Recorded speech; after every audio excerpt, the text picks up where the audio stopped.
and it's about how, in the wake of the war in Ukraine, states in the global south have been reluctant effectively to pick a side and have insisted on a stance on neutrality so as to leverage their politics for favorable policies and concessions from the West, from China, from whichever country it may be. And maybe this is a bit of a pedantic quibble, but I was wondering about calling this a non-alignment, because if we think about the original iteration of the non-aligned movement in the 20th century, it had an explicitly anti-colonial, anti-imperial orientation, and its goal was to reorder the international state system entirely so that it followed more egalitarian lines, whereas today's non-alignment seems a little bit more pragmatic.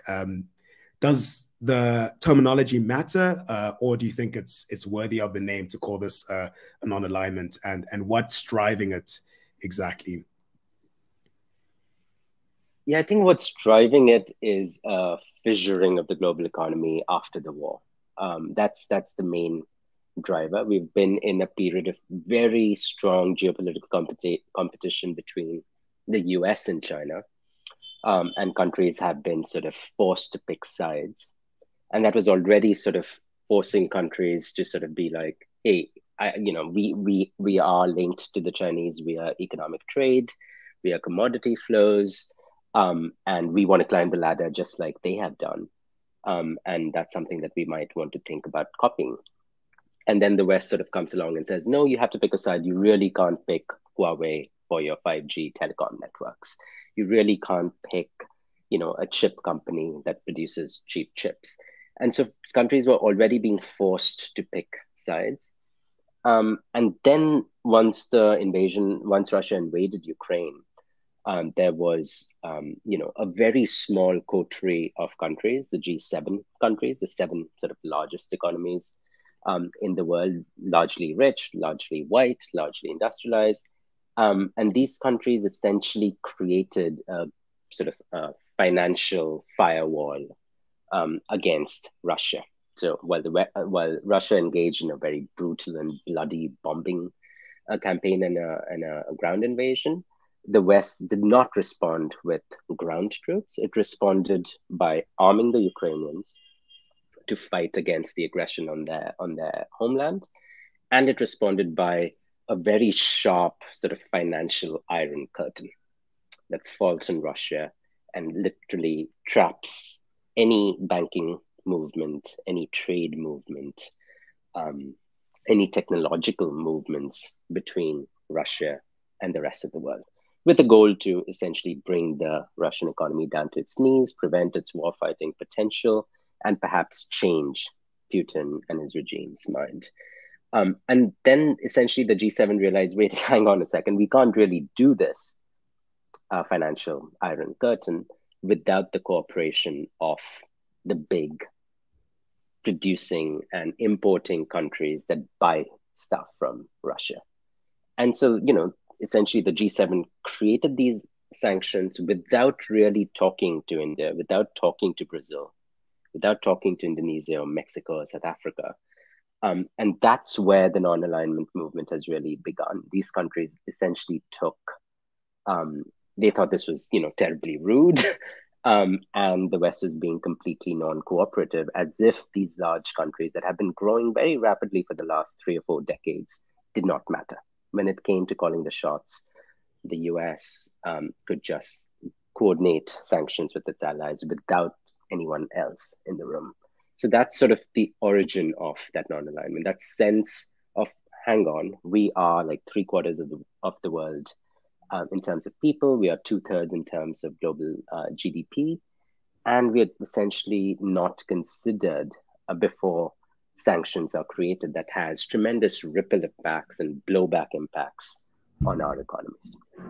And I think that's sort of the source of it. Has it produced results so far, or is it too early to say? How have countries been able to leverage their neutral positions in their relationship to the West? Yeah, so this is exactly sort of what I looked into. Like, okay, so you're non-aligned, you voted, you abstained from a vote at the UN. What does that really mean? Like, what are you hoping to demonstrate? And what have you gotten out of it? And so I kind of went to sort of the big emerging market countries that have a lot of geopolitical heft thanks to their population, thanks to their market, countries like India, Indonesia, Brazil, UAE. And I asked, okay, what has been happening in the last, year since the invasion began? And I found that a lot of these countries have experienced um, a lot of attention from Western countries, in particular from Japan, from Germany, from France, from the US. And in India, for example, on the day of the invasion on the 24th of February, within a week, you had the Russian foreign minister Lavrov show up in India, the Chinese foreign minister show up in India, and they were essentially sort of saying, "Join hands with us, because if you join hands with us, then none of these sanctions can really hope to achieve their goals." And India essentially sort of said, "You know what? Make the case to us."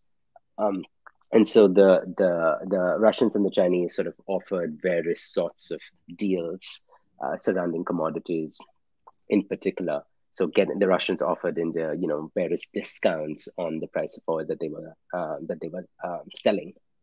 And then, as soon as those visits happened from Russia and China, you suddenly had the Japanese prime minister show up. The Americans sent an emissary. Europe, the EU sent Ursula von der Leyen, the European president, and they signed a series of deals in March and April for everything from green investment to military equipment. And that was new. That's something that India and other developing countries have wanted for a long time. A lot of FDI, a lot of trade, and a lot of technology transfer deals, which they hadn't been getting. They've been sort of barking up this tree for many, many decades now. And this was quite sudden and quite a large influx of new technology deals. And as far as a country like India or Mexico or Brazil is concerned, what they really want is technology to power their sort of continual catch up growth. And it seemed to me that there's a case where each of these big countries got technology transfers in a way that they hadn't gotten before. How sustainable is this approach? I mean, there are many trajectories that competition between the United States and China could take in the coming years, but assuming it escalates, will there come a point where the pressure to align more strongly with one side as opposed to another increases? Or is it viable that these countries can maintain their neutral positions? Is it possible that they could coordinate non-aligned actions a lot more strongly?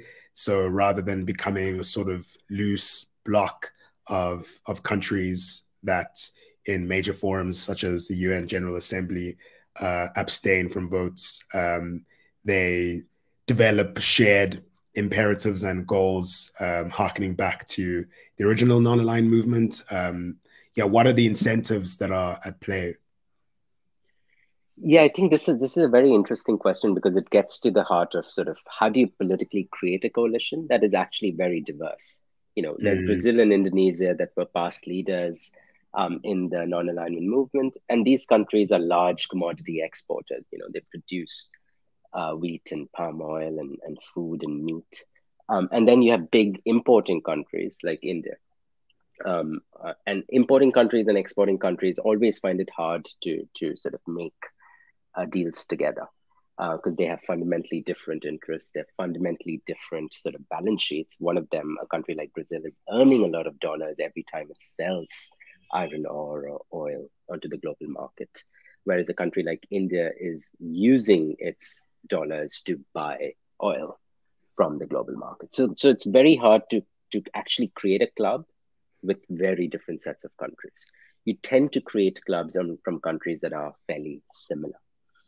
And so the question is, can you actually coordinate these different countries? And for there, it's exactly what you asked. You actually need um, political leadership. So you need somebody like a Lula from Brazil or Modi from India, or whoever it is, like or AMLO from Mexico.